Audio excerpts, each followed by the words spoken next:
పిల్లలారు మీకు ఒక కథ చెప్తాను, ఓకేనా? మంచి కథ. ఒక తండ్రికి ఇద్దరు కూతుర్లు ఉన్నారు. ఇద్దరు కూతుర్లు ఉంటే ఒక కూతురుకేమో రైతుకి ఇచ్చి పెళ్లి చేస్తారు. ఎవరికి ఇచ్చి పెళ్లి చేస్తారు? ఓకే. ఇంకా రెండో కూతురికి ఎవరికి పెళ్లి చేస్తారంటే మట్టి కుండలు తయారు చేస్తారు కదా, ఆ మట్టి కుండలు తయారు చేసే వ్యక్తికి పెళ్లి చేస్తారన్నమాట. పెళ్లి చేస్తే ఒకరోజు వాళ్ళ కాపురం ఎలాగుంది, వాళ్ళు ఏ విధంగా బతుకుతున్నారు అనుకుని వాళ్ళ నాన్న ఏం చేస్తారంటే వాళ్ళకి చూడడానికి వెళ్తాడు ఒకరోజు. ఫస్ట్ వాళ్ళు వ్యవసాయ కుటుంబానికి ఇచ్చిన ఆ పెద్ద అమ్మాయి దగ్గర వెళ్తాడనమాట వాళ్ళ నాన్న.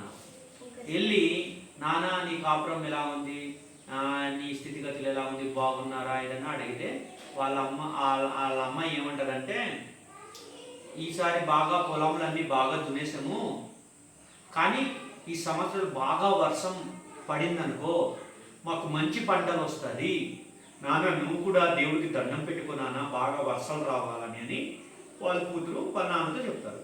అలాగే అమ్మ తప్పకుండా నేను కూడా దండం పెట్టుకుంటానని చెప్తాడు వాళ్ళ కూతురు, ఓకేనా? అలాగే ఇంకో రెండో కూతురు కూడా వెళ్తాడు. రెండో కూతురు దగ్గర కూడా వెళ్తారు. వాళ్ళ స్థితిగతులు ఎలా ఉన్నారు, వాళ్ళ పరిస్థితి కనుక్కుందామని వెళ్తారు. అక్కడ వాళ్ళు ఏం తయారు చేస్తారు? కుండలు తయారు చేస్తారు కదా.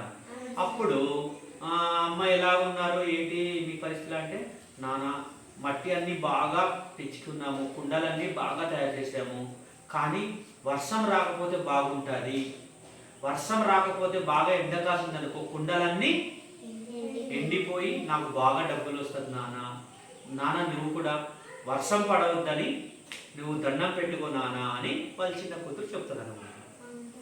చెప్పండి, వాళ్ళ నాన్న ఏం చేస్తాడు? పెద్ద కూతురు చెప్పినట్టు వర్షం పడాలని దేవుడికి దండం పెట్టుకుంటాడా? చిన్న కూతురు వర్షం వద్దు కుండలు పాడైపోతాయని దండం పెట్టుకుంటాడా? ఏది? కుండలుగా రెండు ఎవరైనా కూతుర్లకి పాడైపోవాలన్నా ఎవరైనా అనుకుంటారా? కాబట్టి రెండు కూడా చెప్పాడు. వాడేమంటాడంటే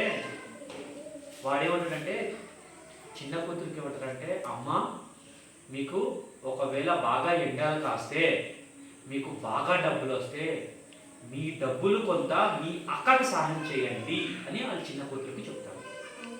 అలాగే పెద్ద కూతురు దగ్గర వెళ్ళిపోయి, అమ్మ మీకు ఒకవేళ వర్షాలు బాగా పడి మీకు మంచి ధాన్యము మంచి పంటలు పడితే మీకు వచ్చిన డబ్బులతో మీ చెల్లికి కూడా కొంత డబ్బులు సహాయం చేయండి అనుకుని చెప్తారు. ఎందుకంటే ఇద్దరు కూతురు కూడా రెండు కళ్ళులాగా ఉంటారు అనమాట. సో కుటుంబాన్ని సమన్యాయపరిచే ఒక పెద్ద మనిషి వేసే తండ్రిగా అనమాట. సో మనం ఏం చేయాలంటే వేసే పిల్లలుగా మీరు కూడా మీ అన్నదమ్ముల్ని సాయం చేసేటట్టుగా, మీ అక్క చెల్లెలు సాయం చేసేటట్టుగా, మీ అమ్మ నాన్నలకి సాయం పడేటట్టుగా ఉండాలి. ఓకేనా? బాగుందా? చెప్పండి.